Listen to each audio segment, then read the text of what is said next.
It's been spun into a weakness, but because of what it is, the fact that it can be spun is the whole point, and it's how he handles the media. I think he's got every right to be with the press. And Pep's a yeah. But they've all decided that they like Pep, so that's that. The same with Klopp. Klopp was a with the press. Yeah. Some of the stuff he said was so out of pocket, and the way he said it, so out of pocket.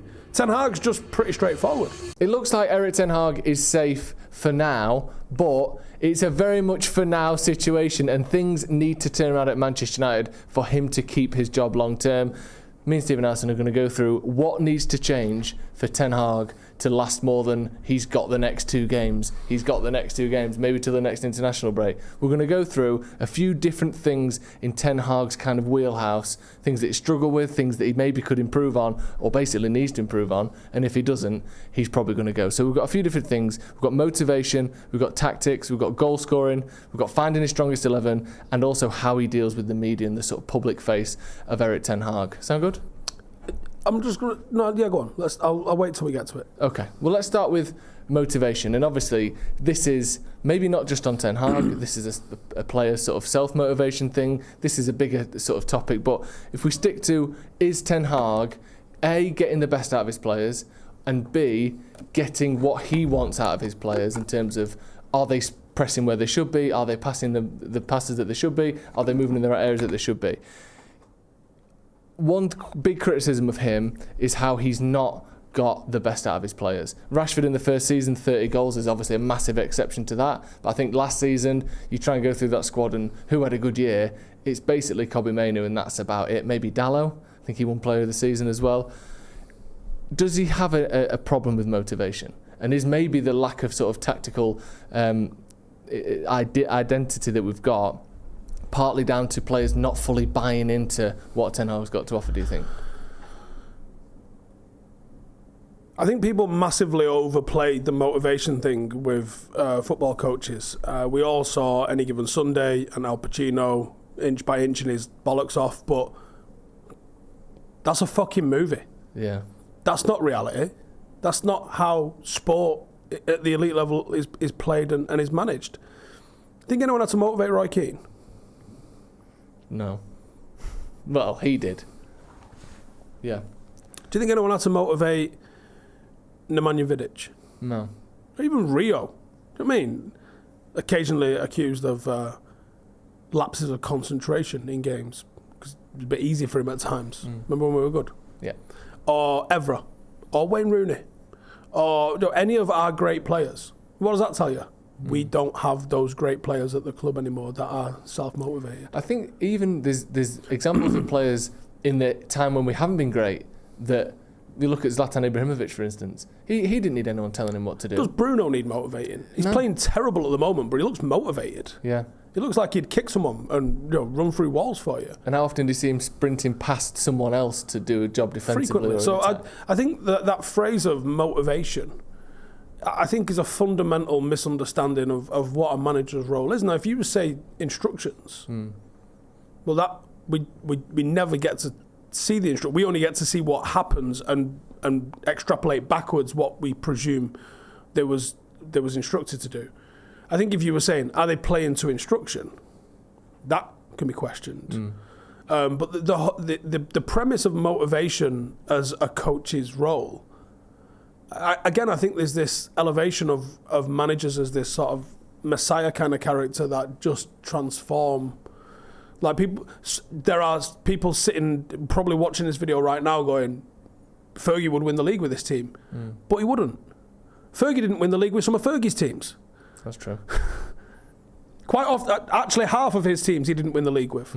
So you can't tell me that this team are fucking charlatans that can't score a goal or even create a fucking goal would win the league, because they're a mile away from that. So just to put it into that one area that you did sort of put on the manager a little bit, which is buy-in or being able to get his message across. And we'll talk about the tactics in a different regard to that, more what they are. But if, let's say, Ten Hag gives every player 3 instructions, obviously it's not going to work like this, but every player 3 instructions, and for whatever reason, half of his players are only doing one of those instructions, and a third are doing 2 of them, and then the final quarter, whatever the maths works out as, is doing all 3. Isn't that on him a bit? How much of it is, because obviously motivation comes from many different things. It comes from yourself, it comes from your environment, it comes from, hey, lads, we're all in this together, feeling the benefit of what you're doing. Is there a point where he needs to instill a situation and a level of tactics at United that can win as we get motivated, and then you have the machine rolling in the meantime? Or is that putting too much pressure on a manager, do you think? Again, I think it's just an overestimation of what managers do. When you listen to any of the players talking, and I would refer to the great Man United teams in this, and I would always refer to Roy Keane, because for me that's the gold standard. Yeah. Right? Why would we try and emulate a United team that came third? You would want to emulate the best team I've seen, which is the treble side, right? And you would want to emulate their best captain that I've ever seen, which is Roy Keane, right? So you would that's the standard you refer to, and the same with the manager, right? What would Fergie do? Because I don't want to know what David Moyes would do. He would come seventh with champions, is what he would do. So you say, what would Roy Keane do? Now, what we know of the players of that era, the manager did not have to fucking say a word to them. The manager didn't. It starts on a Monday morning in training. You're late. It's not the manager pulling people up. Now we've seen this manager instill a discipline, which people wanted and then complained at when he did it. It's the players that are doing that, and it's the players that are like, this isn't good enough, this isn't United standard. We all know the stories of what Roy Keane was like when Blomqvist came onto the pitch for the first time, when Dwight York came onto the pitch for the first time. He tested them to see if they was able to play. He did it to Rio, fucking hammered Rio the first day in training. You play for Man United now, pass the fucking ball forward. Like, straight onto them. Here's the standard, you get to it. Who's doing that now? Yeah. And right now we expect... So, Jose Mourinho, when he was winning things, the most charismatic manager in the world. Players would literally die for him. The dark arts that he would ask them to do, why didn't that work at United? Well, a combination of things, but... partly the squad wasn't good. But if he's partly, a motivator and a man, like, can he just do that to anybody and be successful? So Louis van Gaal. Like, we've got a couple of players, managers, in Louis and in Ten Hag that are kind of known for maybe not quite being charismatic and a little bit of friction with how they manage. But it's not worked for them. What about Ole Gunnar Solskjaer? He was called a fucking PE teacher and said he was too soft with them. So they've had it hard, pause, and they've had it soft, pause. But and they've not responded to either. Maybe this group of players just needs fucking off and completely replacing. But so just in terms of completely replacing him, a lot of the players, obviously, when Louis was here, I think it's Luke Shaw that's left and that's it. Go. So, but he's not. Him not on the. I mean, I'm not saying that him not playing is helping us, because obviously it's not. But it's not like once we get rid of Luke Shaw, that's it. Like, it feels as though we're trying new things, and 13 players under Ten Hag, I think, around that number, half of which aren't bedded in yet. So I'm not completely sort of ruling them off or Ten Hag off. But isn't there an element of like, this seems to be following us through squads? Things are transforming, and the team that Moyes failed with certainly isn't the team that Ten Hag is failing with. Where does that come from then? Because that doesn't seem to be coming from the players. What's the culture of the club? Well, yeah. Players have arrived at a club where mediocrity is fine. Players have walked through the door at Carrington. 5 minutes late is not an issue. I think we saw a little bit of that, and I like both of these players and people. But Højlund's post after the Porto game and Mount's post after the Tottenham game, both to me felt like, you think it's all right to draw and to lose. Because that Mount with his thumb up saying, I'm all right, lads, I just banged my head, and it hasn't been on the pitch since, by the way, even though he's fine, supposedly, with a little silly smile on his face. And Højlund saying, I've had enough time to practice my celebration. In a game that... I mean, even a little bit, not so much with Maguire's one with Johnny Evans. Yeah. Like an over-celebration of mediocrity. Yeah, we drew. Imagine having your phone out in Roy Keane's presence, for starters. I think that you'd be like... Yeah. But imagine Roy Keane finding out that you'd done that, and then you having to sit next to him on the coach on the way home. Is that what they need? A little bit of that sort of fucking aggression. And I know the world has changed, and I know football has moved on, but maybe it needs to roll back to that. Yeah, and also I don't think it's like obviously they're going to post on social media. They're humans, they're brands, they're all this stuff. But the wording and the sort of the jaunty smiles and the "hey, not bad for an old guy" stuff. It is a bit like you're acting as though you're happy after results where you shouldn't be happy. The club is under immense scrutiny. The players are under immense scrutiny. Ten Hag may lose his job before this video comes out and make us look like idiots and be a shit situation for everyone. And it's like, oh, at least I got my goal. You can say like some of the players that were signed. Sir Alex Ferguson signed plenty of players. Look at Ralph Milne, for fuck's sake, and made plenty of mistakes in the transfer market. You look at the team that he managed October, November 1986, and then the one that picked up the Premier League trophy in May 1993, and look how different that was, and maybe even look at what it looked like in 1990, halfway through, and see the evolution in that team. He got to a stage where, kind of in like a little bit of what we are now, fucking boring. That couldn't score a goal, and then we brought Cantona in and won the lot. Yeah. Like, I don't know who the Cantona is for this team.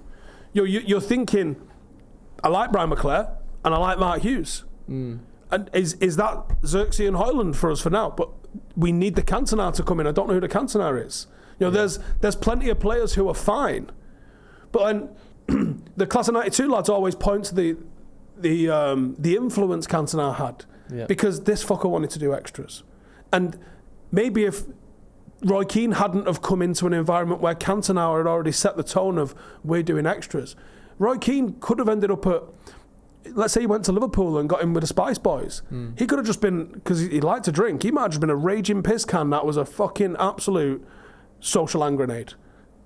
But because of maybe the likes of Brian Robson and the likes of Erik Cantona and a couple of serious characters at Old Trafford, maybe also getting fucking one-hour'd off Brian Clough every now and then, because that happened, put him on a path where he was like, this is who I am. Because if you watch some of Steve Bruce's captain's log stuff, Roy Keane looks like an absolute sausage. For people who don't know, what is Steve Bruce's captain's log? He invented vlogging at United.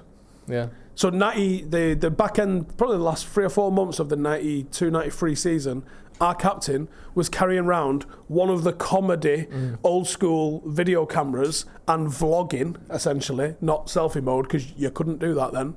He was kind of filming, and he might have even just had a cameraman with him, because there's one of him in bed. Like, imagine the access. United's club captain in bed, reading the paper, eating a bag of crisp, I think, as well. Something proper fucking... Something Steve Brucey. It's definitely Steve Bruce. And, like, he's in the changing room. You're seeing him in his car on the way to the match. They show the house party he had the night before we played Blackburn, because we were confirmed as champions. Like, all of these sort of scenes. But there's so many of, like, 21-year-old... It must have been the season after version, because we didn't sign until the season after. But either way, the season after, there's loads of Roy Keane being all giggly and a bit cringe, like. So, and obviously, like the likes of Steve Bruce, Robbo, and Erik probably had a fucking huge influence on him, put him on the straight and narrow. But culture cannot. I don't think it's. Sir Alex needed to get rid of that drinking culture. Yeah. But at the end of the day, it was culture. It was acceptance of mediocrity. We can be okay in the cups and we can have a good fucking sesh and we'll get away with it. And the only reason Brian Robson wasn't given the chop with the likes of Paul McGrath and the likes of Whiteside, who were fucking far better than any of the fucking frauds that we've got playing for us at the moment, they got binned off because they didn't buy into the culture. Whatever the culture was. Robbo only got away with it because he would be the first in the runs hungover.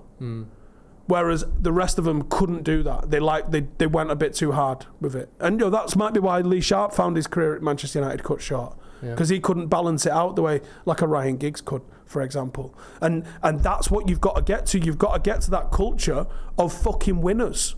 And it's far too much emphasis placed on can that manager motivate them players? And less on, people talk about recruitment. It's not just recruiting that ability. It's recruiting... 90 minutes on a Saturday afternoon is not the footballer's life. The footballer's life is more of what Cristiano was doing. Are they taking ice baths? Are they, eating grass-fed fucking beef? And are they doing every are they? I wouldn't be surprised if Cristiano sleeps in a pink fucking gloop to prolong his fucking playing on career. The Matrix, correct? Plugged into a shitload of stuff. Whoop down the side of it. I mean, obviously, the obvious thing there is he fell out with Ronaldo, Ten Hag. I mean, he also fell out with Sancho, who I don't think was doing all that extra stuff as well. No, I think he fell out with Ronaldo because Ronaldo expected to be playing constantly, and I don't think he was willing to do that. Or whatever the system and the shape was, he wasn't willing to continue to do it. Right, we stop quickly to bring you the sponsor of this show, and it is, of course, Manscaped. And using our code Paddock24, you can get 20% off and free shipping. And the great thing about Manscaped is they bring you a one and done deal. You can do it all with Manscaped, downstairs and upstairs, with their new beard hedger, taking the beard to the next level with over 20 different length options. And of course, that goes alongside, I'm speaking really quick because I'm very excited. Of course, that goes alongside their lawnmower 5.0 for the downstairs portion of your evening. And what that does has got 2 different interchangeable heads with a titanium coated blade. It's got the foil blade as well, which can go closer than ever before. I've tried loads of different ways to trim my spuds in the past, and nothing comes close to Manscaped. That is just the fact of it. That's the meat and potatoes of it all. Do you know what I mean? That is the truth. Manscaped do the job better than anyone else. I don't know what more to say to you. It's got a light, it's waterproof, this, that and the other. It's fantastic. But genuinely, I've tried loads of different things and Manscaped the best one. That's all I've got to say. So make sure you use our code Paddock24 to get 20% off and free shipping. Again, your balls will thank you. And also these days, your chin will thank you as well. Let's move on to tactics. Now, this is a word that just gets... It's almost like a byword for just, is the manager any good in it? Tactic is the only thing that matters, as though any sort of, like, people seem to think, or some people seem to think, that if there is a clear style of play, you are therefore a good manager, because you can't have a clear bad style of play. If it exists, then it must be good, and if it doesn't exist, it must be terrible.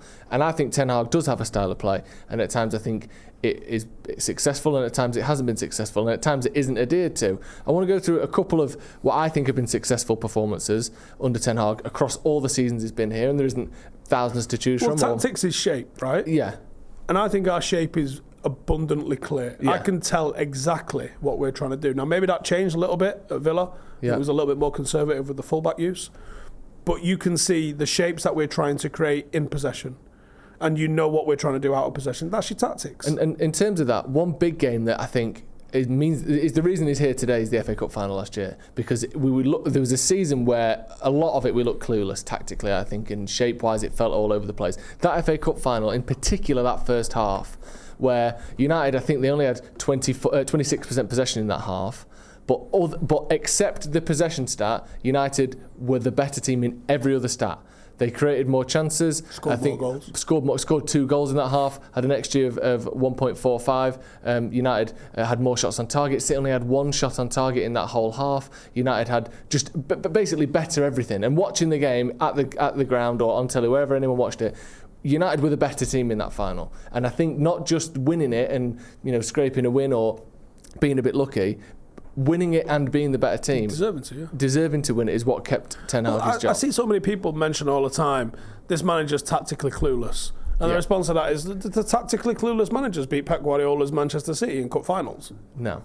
I think Pep Guardiola's lost 3 finals in his career out of about 24. So it's not like he gets tactically outthought by many people, really, especially in big games. And Rodri played, didn't he? Yeah.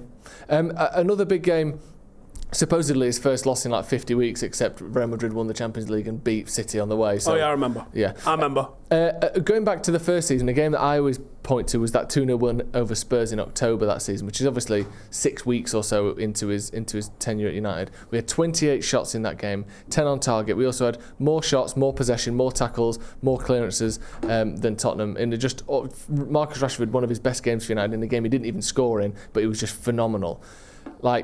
We have had very, very good performances. Obviously, we beat Southampton 3-0 this season. I think United had 20 shots in that game, 10 on target again, other than the Southampton under penalty, so fair enough. But other than that, United pretty much dominated that game. The game against Crystal Palace, which was a draw, annoyingly, but looking at more positive ones, United had 67% possession and 1.7 XG in a game that ended 0-0. I think we only conceded a handful of chances in that game as well.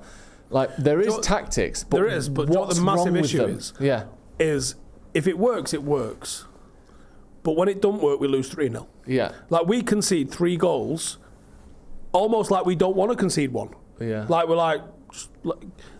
we concede one, we almost immediately concede another one, and I don't know what that is. That needs studying. I think we've conceded 3 goals 24 times under Erik Ten Hag. It's bonkers. Which is absolutely bonkers. It's bonkers, and there's no justification for. You can't be like, well, it's really good because no, it's bad. It's proven bad. Bill Bezic needs to come in and explain to me why, when Manchester United concede, we concede again in 2 minutes. Yeah. Because that seems to me like, like sometimes a team, if you score against Manchester City, you're probably conceding in 90 seconds. Yeah. That feels like a thing. If you score against Manchester United, you probably double your lead in 90 seconds. Why?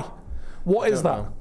How does Ten Hag fix that? And you mentioned about slightly more conservative fullbacks against Villa, which is something that he has been criticised for a lot by the presses, those fullbacks, especially the Liverpool game. Casemiro gives the ball away 35 yards out from his own goal, and within 3 seconds they've scored, and not just scored the easiest finish with no basically defence around him at all.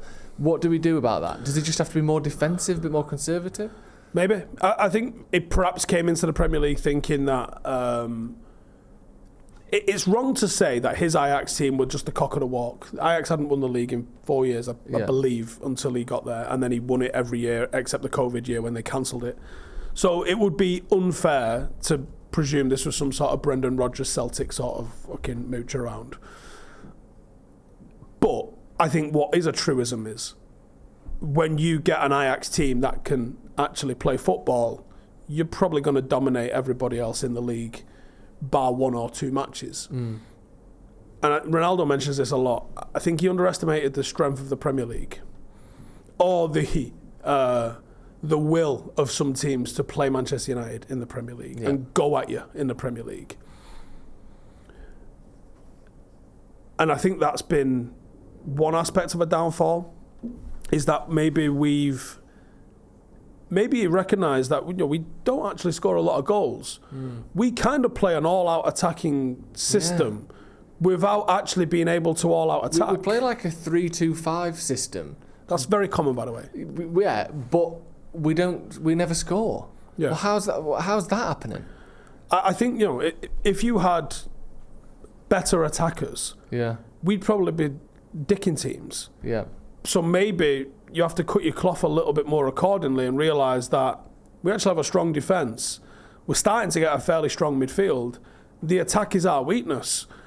Is there a way for us to play where we don't maybe commit as many forwards, so we're a little bit more conservative? Yeah. I'm not saying play off the back foot. I'm maybe saying maybe don't put 6 in the final third all the time. It's proper catch-22, isn't it? Because we don't score enough goals because maybe our attackers aren't quite good enough. So then don't commit as many forward, make it harder for them. And then we're scoring fucking 18 goals a season. You'd have to concede 15 to even be a positive goal. It is a tough. And also, I do think the confidence, especially in goal scoring, confidence brings goals more than almost anything. Like once a player starts hitting that rhythm and they're putting the ball in the back of the net and they've got the first time touches, Rashford's a great example of that. It does seem to be that. It starts going in, doesn't it? Do you think he will change the tactics? I think he is tweaking the tactics. Okay. And I think we came into this season seeing different things. We saw it in pre-season. We saw different shapes in the build-up. And, at some point, you just got to allow players to bed in. Yeah. They're coming with their heads filled of whatever their old gaffer used to say to them. Now they've got new instructions and they're trying to figure out X, Y, and Z. Sometimes it is just a bit of bedding in. We don't have the injuries that we had to deal with last season, but I also think that we are lacking massively in firepower. We're looking for hope. Marcus hits the sort of form he has done once, and we'll be all right. Hope's not a course of action. No, it's not. I mean, just moving on to goal scoring, because as a specific thing, that is one thing I wanted to talk about. You look at United since he got here.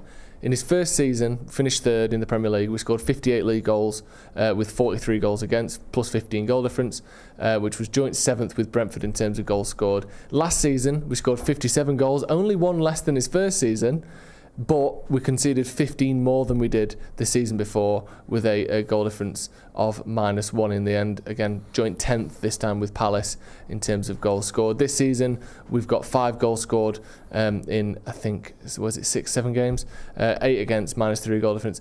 Joint 18th this time with Palace. Palace sticking around with us in terms of going down in terms of their goal scoring. But you look at the difference in terms of big chances missed, or say the difference, you look at the big chances missed this season. United, the other teams, so there's on 18 big chances missed, it's Arsenal and Spurs. Liverpool have missed 17 big chances, the same as United. Arsenal have scored 10 more than us, Spurs 9, Liverpool 8. United have scored 5 goals and missed 17 big chances. Like Chelsea, the next one below us, they've missed 16 big chances, but they've scored 16.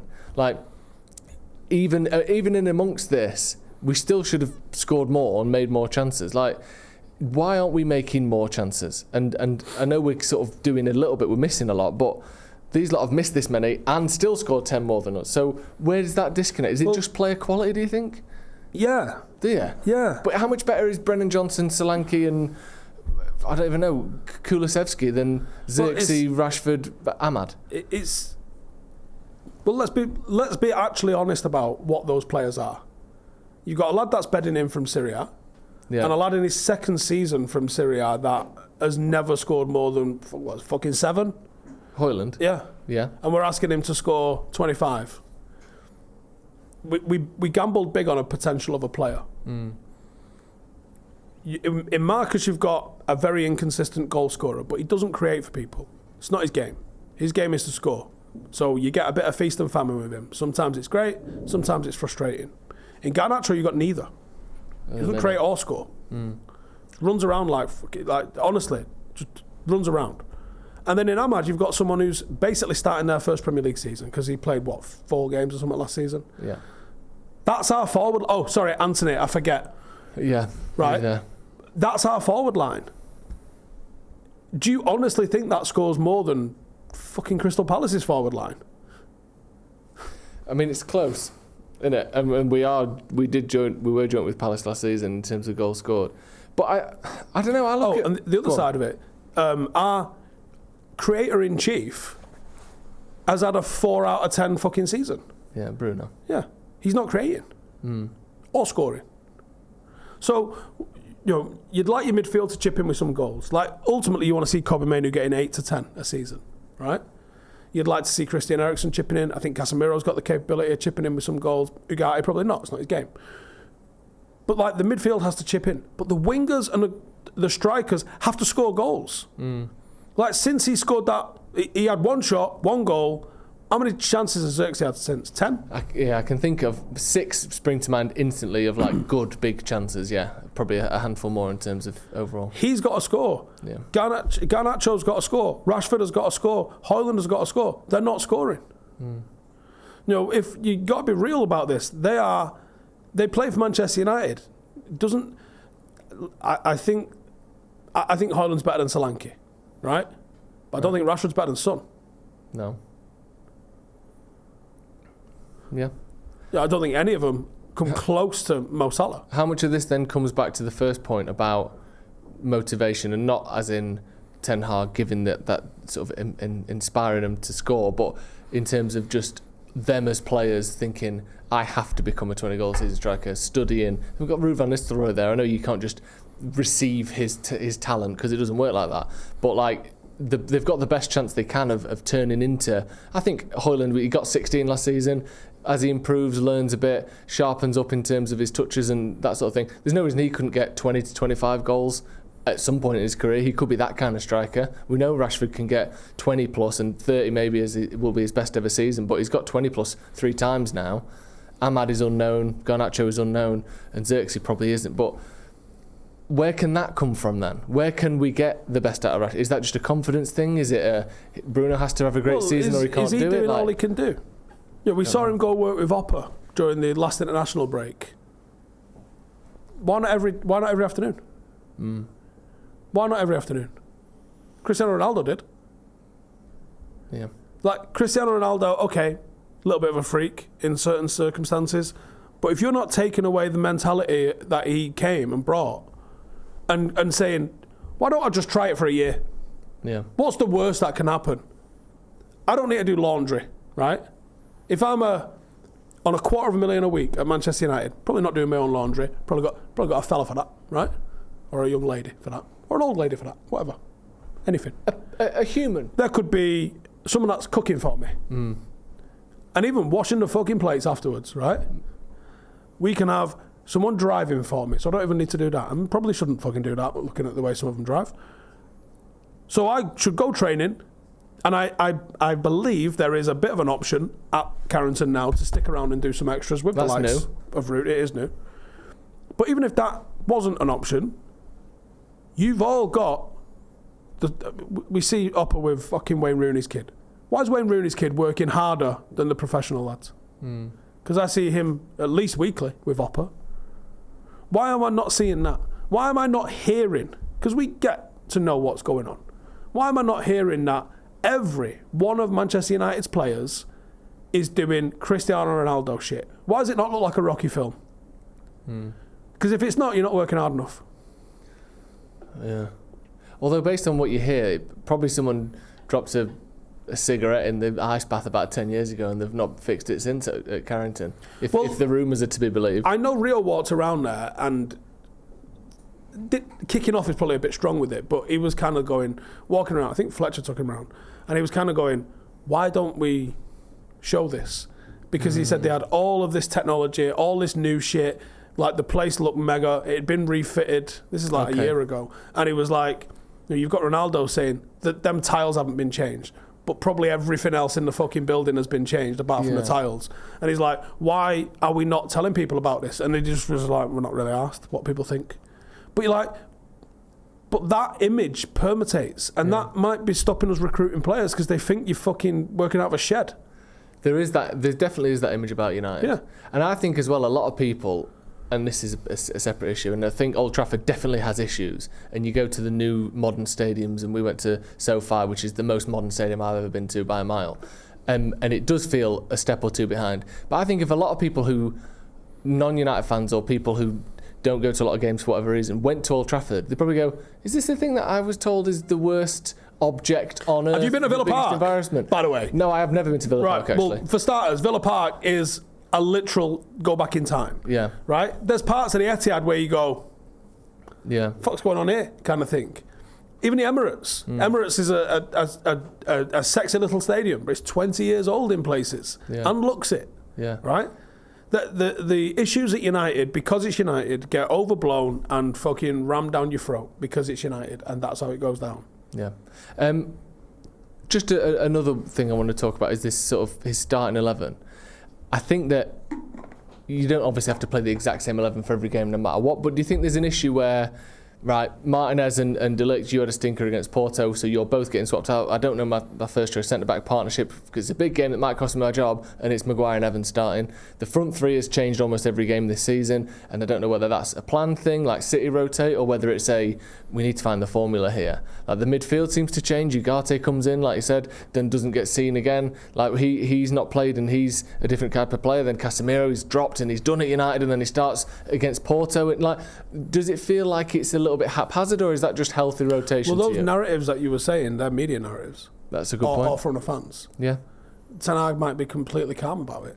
That's true. And he swapped out Evans and Maguire, or swapped in Evans and Maguire, to everyone's surprise. And I don't know to tell you that he does know his best 11. Or we know his best 11 at least. If there was so much fucking surprise about it.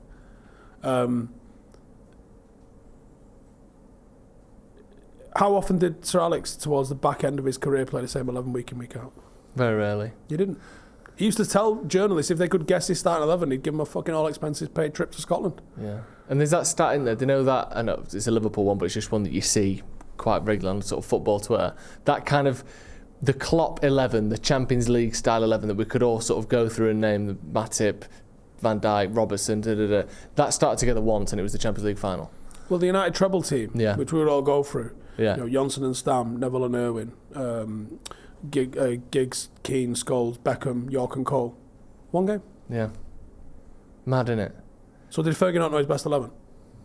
No, he's shit. It's a fucking nonsense thing. Yeah. It's a nonsense thing, especially in an era where people are playing so much football. I wish there was more rotation. If anything, the one guy that needs dropping ain't been dropped. Bruno. Yeah. Aside from Delo, and I think Mazraoui, even though he only played half a game the other day, and Onana, which he's playing fine. Doesn't matter, yeah. He's the only one and weirdly, Bruno's actually got competition in his place. There's, I think Delo and Mazraoui aren't getting dropped because there is no other options. Yeah. Whereas Bruno, you could probably make 10 or 12 different midfield threes for Manchester United comfortably. Yeah. And probably 8 or 9 of them that don't involve Bruno, but he's playing consistently, and I think you might get something out of changing it with him. And do you know what? Genuinely, I think when you look at how well Johnny Evans has played, and how well Christian Eriksen has played, and how well some of those Manchester City players play when they've just been on ice for 6 months, and they bring them in, and the Magger, and you go, fucking hell, what's going on here? Like, maybe a bit of rest has helped. Yeah. Lastly, one thing that I want to talk about that definitely I think is a weakness of Ten Hag's, or it's, like I said, it's been spun into a weakness, but because of what it is, the fact that it can be spun is the whole point, and it's how he handles the media. I think that early on people liked how sort of straightforward and kind of sort of stern he was. He didn't seem to be completely overwrought by the job. He didn't seem like he was happy to be here. He had I deserve to be here, and here's how we do things. Slowly that's become what was sort of stoic and direct, now is being described as difficult and sort of closed off and a little bit cold, and all the negative versions of the same person. And Fergie was a prick with him. Yeah. Like, and probably over the top, like completely over the ball at times with him. And Pep's a prick. Yeah. But they've all decided that they like Pep, so that's that. The same with Klopp. Klopp was a fucking knob with the press. Yeah. Some of the stuff he said was so out of pocket, and the way he said it, so out of pocket. Ten Hag's just pretty straightforward. But do you know what? I think he's got every right to be fucked off with the press. Press conference is your fucking press conference. It's not the press's press conference, it's his press conference. So you play by his fucking rules, or you go fucking sit outside. It's a privilege to ask a question in those things. Do you think the insistence talking about he always wins a trophy and this, that and the other? What else is he meant to say? Yeah, it was really bad that. They probably should sack me. Imagine. He can't win. There's nothing he can say. He goes, yeah, we've won some trophies here. People are like, he's talking about his trophies. Well, what the fuck else do you want him to say? Jose Mourinho said the most out-of-pocket shit I've ever seen as Manchester United manager. Crazy stuff, yeah. Talking about how he's fucking sat here knocking us out when he was managing our opposition. Yeah. Do you think the way he handles the media then is basically, if you're not winning matches, it don't matter what you do? Nope. He just has to win. Yeah. I think one of the reasons why Klopp got away with it for so long is mildly successful. Pep gets away with it because he's mildly successful, I guess. And otherwise, they just get treated different. Yeah. Also, you know what City's tactics are. If you write something snide about City, they make you fucking defend it. Yeah. And how often are you going to do that before you get bored? Copy it. I'll do it for him. I'll do it. I'll ring them up. Yeah, so I'm just reading this article. That's a load of old fucking cake, innit? For starters. Yeah, don't bother coming on Tuesday. Have a nice day. Bye-bye. I'd be fucking great at that job. You'd enjoy it a bit too much, I think. Probably would enjoy it too much, yeah. You'd be like, why is Steve naked in his office?